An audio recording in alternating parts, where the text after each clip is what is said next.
कहते हैं कि अल्लाह सुब्हानहू ताला ने इस अद्भुत, अद्वितीय और अनोखी कायनात को केवल 6 दिन में बनाकर 7वें दिन तख्त पर विराजमान होकर विश्राम किया, जिसका जिक्र कुरान ए पाक की सूरत फुरकानी 25 आयत 52 से 59 तथा पवित्र बाइबल के उत्पत्ति अध्याय 1 श्लोक 26 से अध्याय 2 श्लोक 3 में है। कहा जाता है कि अल्लाह ने पानी की बूंद से इंसानों की रचना की, पृथ्वी पर कीड़े, हाथी, पक्षी, जलचर आदि जीव जंतु बनाए और सबके भरण पोषण के लिए फलदार वृक्ष, उपजाऊ जमीन और वर्षा ऋतु बनाई। कहते हैं इंसानों की अलग अलग जिंदगी में आने वाली समस्याओं का समाधान भी अल्लाह ही करते हैं। अपने विधान के अनुसार अपने नेक बंदों की मदद करने और उन्हें सही मार्ग दिखाने के लिए वे अक्सर नबियों को भेजते हैं तथा स्वयं किसी जिंदा बाबा या फरिश्ते का रूप बनाकर धरती पर अवतरित होते हैं। दर्शकों, अल्लाह कबीर ने स्वयं कहा है, गरीब, खुरासान काबुल किला, बगदाद बनारस एक, बलख और बिलायत लग,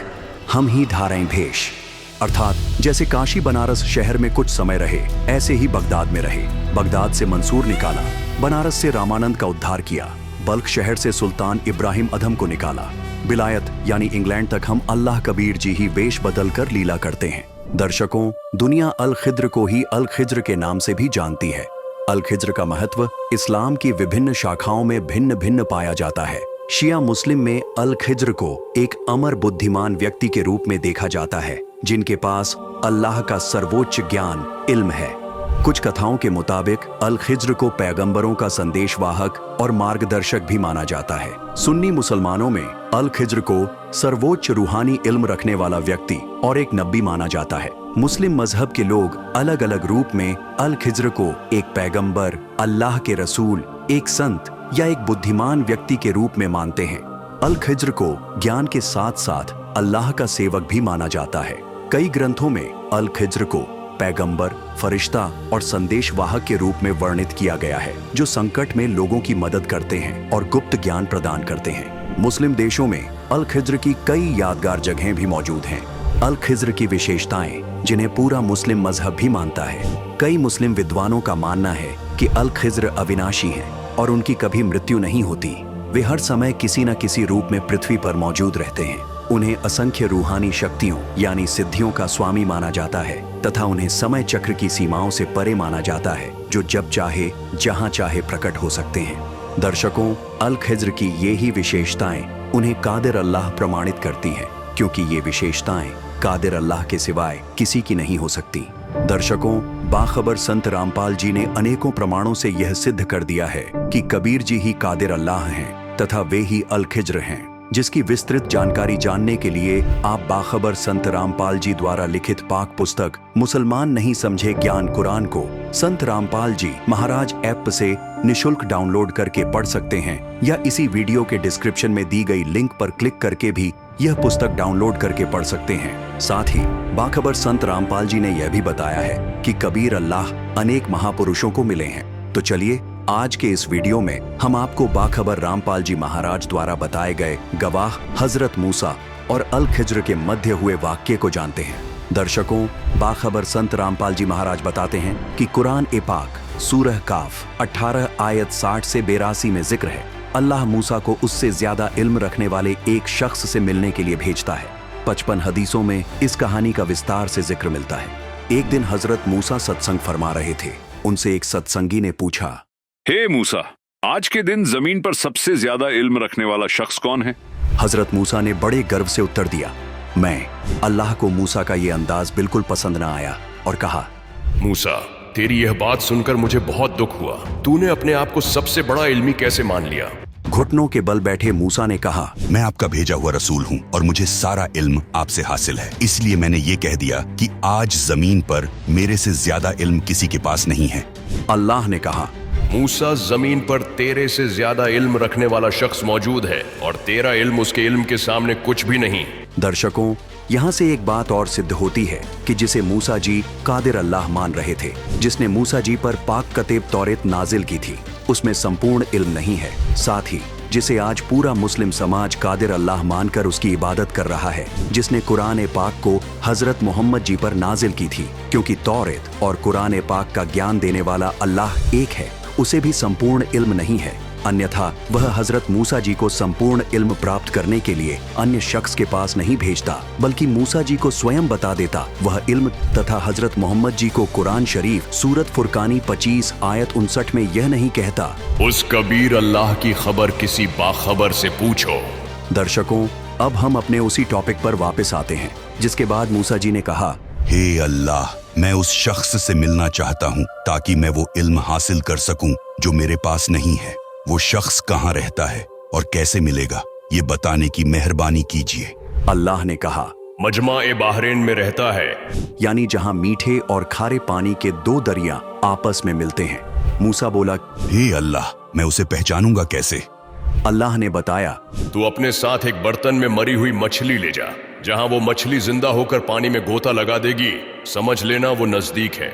दर्शकों, हदीस पुष्टि करती है कि ये शख्स जो मूसा से ज्यादा इल्मी था और जिससे अल्लाह ने मूसा को कुरान ए पाक सूरह काफ 18 आयत 60 से 82 में मिलने के लिए कहा है, उसका नाम अल खिज्र है और सारा मुस्लिम समाज भी इससे सहमत है। मूसा अपने एक शागिर्द यानी सेवक को लेकर अल खिज्र की तलाश में निकल पड़ता है। काफी लंबा सफर तय करने के बाद मूसा व उसका शागिर्द मजमा ए बहरैन के इलाके में पहुंच गए। मूसा लंबे सफर की थकान उतारने के लिए एक पत्थर का सहारा लेकर सो गए। इस दौरान शागिर्द ने देखा वो मृतक मछली जिसे वो एक बर्तन में लेकर चले थे छटपटाई और जिंदा होकर पानी में कूद गई। शागिर्द मूसा को मछली की जिंदा होने वाली बात बताना भूल जाता है और मूसा अल खिज्र की खोज में अपने सफर पर आगे चल पड़ते हैं। पूरा दिन पूरी रात चलने के बाद अगली सुबह मूसा शागिर्द से बोलता है, मैं सफर की थकान से चूर चूर हो गया हूँ, ला मुझे कुछ खाने को दे दे। तब शागिर्द को ध्यान आता है, जो मछली हम अपने साथ लाए थे वह तो कल जहां हमने विश्राम किया था वहीं जिंदा होकर पानी में कूद गई थी और शैतान के प्रभाव से मैं आपको बताना भूल गया। ये सुनकर मूसा बोले, यही तो वो मुकाम था जहाँ हमें रुकना था।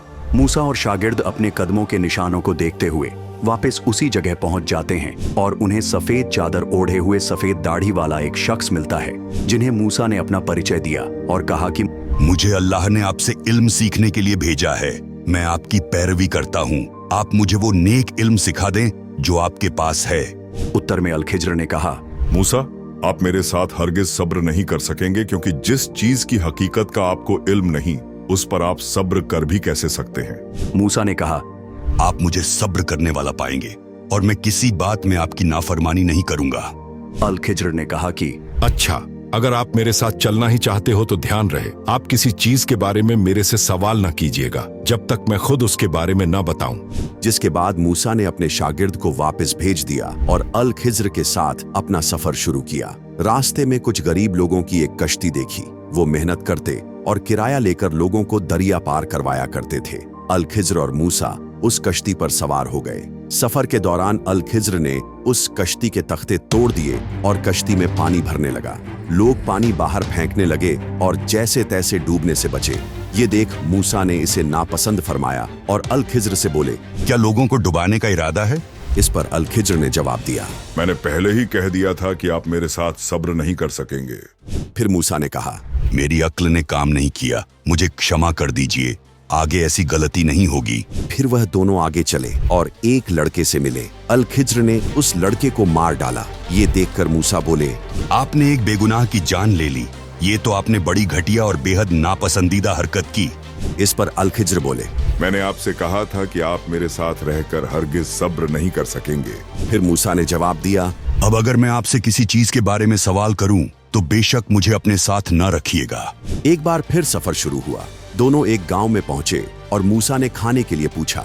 गांव वालों ने उनकी मेहमान नवाजी करने से साफ इनकार कर दिया। उस गांव में अल खिज्र और मूसा ने एक दीवार को देखा जो गिरने के करीब थी। अल खिज्र ने उसे दुरुस्त कर दिया। ये देखकर मूसा बोल पड़े, आप चाहते तो इसकी कीमत ले सकते थे, जिसे देकर हम खाना खा सकते थे। उसके बाद अल खिज्र ने मूसा से कहा, बस अब हम दोनों एक साथ नहीं चल सकते, लेकिन जाने से पहले मैं आपको उन बातों की हकीकत बताऊंगा जिन पर आप सब्र ना कर सके। नंबर 1, अल खिज्र ने कहा, पहले वाकये में मैंने उस गरीब की कश्ती में कुछ तोड़फोड़ इसलिए करी थी क्योंकि उनके आगे एक बादशाह था जो हर एक सही कश्ती को जबरन जब्त कर लेता। छेद होने की वजह से वो बादशाह उनकी कश्ती को जब्त नहीं करेगा और वो गरीब कुछ पैसे लगाकर उसे दुरुस्त कर लेंगे।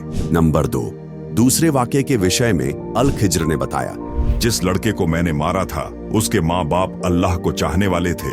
हमें खौफ हुआ कि कहीं ये लड़का उन्हें अपनी सरकशी और कुफ्र से आजिज और परेशान ना कर दे, इसलिए हमने चाहा कि उन्हें उनका परवरदिगार उससे बेहतर पाकीज़गी वाला, वो उससे ज्यादा प्यार मोहब्बत वाला बच्चा इनायत फरमाए। नंबर 3, अल खिज्र ने तीसरे वाकये के बारे में बताया। उस गांव में 2 यतीम बच्चे हैं जिनका खजाना उस दीवार के नीचे दफन है। उनका बाप बहुत नेक था। रब की यह चाहत थी कि ये दोनों यतीम अपनी जवानी की उम्र में आकर अपना ये खजाना उस रब की मेहरबानी और रहमत से निकाले। इन तीनों किस्सों की हकीकत बताने के बाद अल खिज्र ने कहा, मूसा, ये थी असल हकीकत उन वाकयात की जिन पर आप सब्र ना कर सके। जिसके बाद हजरत मूसा जी अल खिज्र से बिना इल्म प्राप्त किए ही वापस लौट आए थे। दर्शकों, इसी तरह अल्लाह कबीर, हजरत मोहम्मद, हजरत अली, मंशूर अली, वो उसकी बहन शिमली, सूफी संत रूमी, शेख फरीद, बलख शहर के बादशाह अब्राहिम अधम सुल्तान, विष्णोई धर्म के संस्थापक संत जम्भेश्वर जी, सिख धर्म प्रवर्तक बाबा नानक जी, संत दादू जी, संत मलूक दास जी, संत गरीब दास जी, संत घीसा दास जी व महाराष्ट्र के सुप्रसिद्ध संत नामदेव जी आदि को मिले, जिसकी संपूर्ण जानकारी बाखबर संत रामपाल जी महाराज ने अपने सत्संगों व अपने द्वारा लिखित पुस्तकों में दे रखी है। उसी आधार पर ही यह जानकारी इस वीडियो में बताई गई है, जो बाखबर संत रामपाल जी महाराज के ज्ञान का अंश मात्र है। अतः आप सभी दर्शकों से निवेदन है कि इस्लाम से जुड़े ऐसे ही रहस्यों से रूबरू होने के लिए बाखबर संत रामपाल जी महाराज के सत्संगों को YouTube चैनल मुसलमान नहीं समझे ज्ञान कुरान पर प्रतिदिन देखें।